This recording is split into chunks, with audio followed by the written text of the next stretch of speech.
Et nous accueillons donc maintenant Stéphanie Jégu. Bonjour Stéphanie. Bonjour. Merci d'être avec nous. Merci à vous. Vous représentez donc la société Diabeloop et Jérôme le disait, c'est un projet en fait de... Alors je sais que vous n'aimez pas trop ce terme de pancréas artificiel, mais vous allez nous expliquer exactement ce dont il s'agit. Première appellation, c'est ça, puis vous avez un peu ajusté le tir. 6 minutes pour nous présenter Diabeloop. Stéphanie, on vous écoute. Alors de quoi s'agit-il? Quel est ce projet? Alors en fait, la solution qui est développée par Diabeloop, c'est un système thérapeutique intelligent qui automatise le traitement pour le diabète de type 1. Alors peut-être qu'il faut dire un mot sur ce que c'est le diabète de type 1. Alors le diabète de type 1, c'est une maladie auto-immune qui en fait va détruire les cellules du pancréas qui produisent l'insuline. Et donc la personne qui est atteinte de diabète de type 1 est automatiquement insulinodépendante. Il faut savoir que c'est une maladie qui touche 200 000 familles en France, 2 millions en Europe, 20 millions dans le monde. Et donc c'est que le pancréas ne fonctionne plus en fait. Donc il faut... Le pancréas, en tout cas les cellules qui produisent l'insuline ne fonctionnent plus. Donc il faut injecter de l'insuline régulièrement pour que la personne puisse vivre correctement. Oui, absolument, absolument c'est ça. Et donc c'est une maladie qui peut toucher aussi n'importe qui, à n'importe quel moment dans la vie, donc, et très souvent aussi des personnes jeunes. Donc alors notre système, en fait ce que nous on a développé en propre, c'est une intelligence artificielle, ce sont des algorithmes qui sont intégrés à un terminal dédié. Alors ça ressemble à un smartphone, mais en fait c'est complètement sécurisé et verrouillé pour cette utilisation. Et en fait il va récupérer des données d'un capteur de glucose, donc pour savoir le taux de glycémie du patient en continu. Donc capteur, ça veut dire quoi? Qu'il faut faire une petite prise de sang? Alors le capteur de glucose en continu permet de ne plus piquer au bout du doigt. D'accord. Il est tout le temps sur nous en quelque sorte. C'est ça, il est porté par la personne. Ça se présente comment? On porte ça où?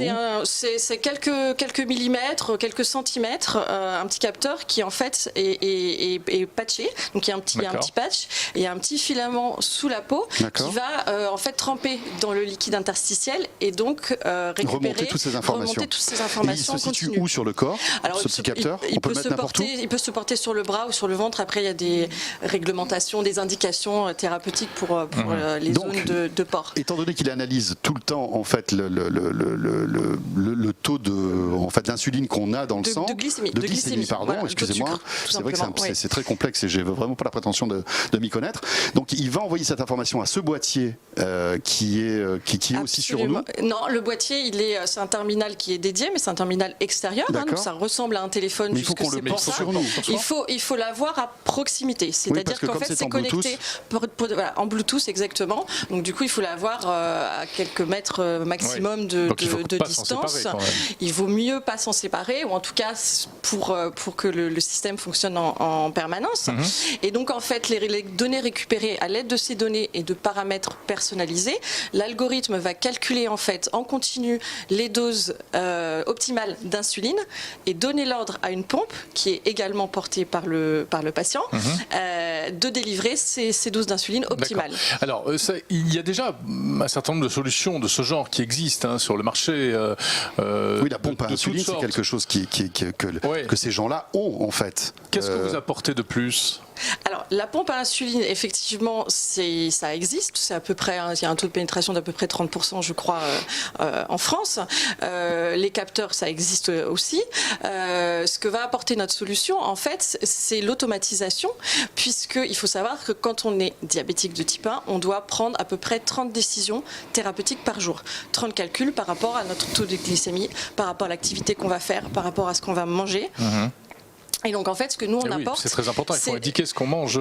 C'est ça. Alors dans notre système on demande encore à ce qu'il y ait certaines indications pour que le système puisse s'adapter au mieux, puisque ça c'est aussi le grand élément différenciant de notre système et le vrai bénéfice, ça va être la personnalisation, puisque à l'installation du système, le médecin entre jusqu'à 10 paramètres personnalisés pour chaque patient, et à l'aide de ces paramètres mais aussi des réactions du patient, le système est auto-apprenant et va donc s'adapter en permanence à la physiologie mais aussi à la vie de la personne. Donc la personne en fait n'a plus à s'occuper de quoi que ce soit finalement, à recharger un peu les appareils j'imagine en électricité, mais après elle peut faire confiance en fait à la technologie. Alors on recommande pour cette version-là qui est quand même un input des repas et de l'activité physique pour permettre au système, comme je le disais, de s'adapter au mieux. Oui, il faut un temps d'apprentissage. Et donc il faut continuer à à donner quand même des informations au niveau des repas et de l'activité physique. Mais ça simplifie malgré tout. Il y a plus ces multiples décisions et calculs surtout à faire, parce que le système calcule tout. Vous en êtes où ?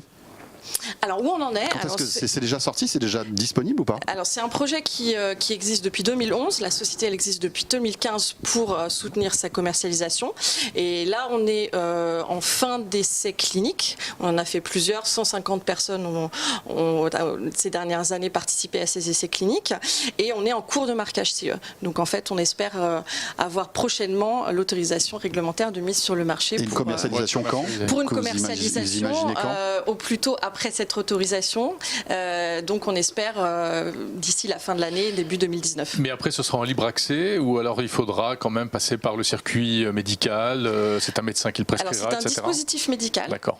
Donc c'est sur prescription du médecin spécialiste en diabétologie.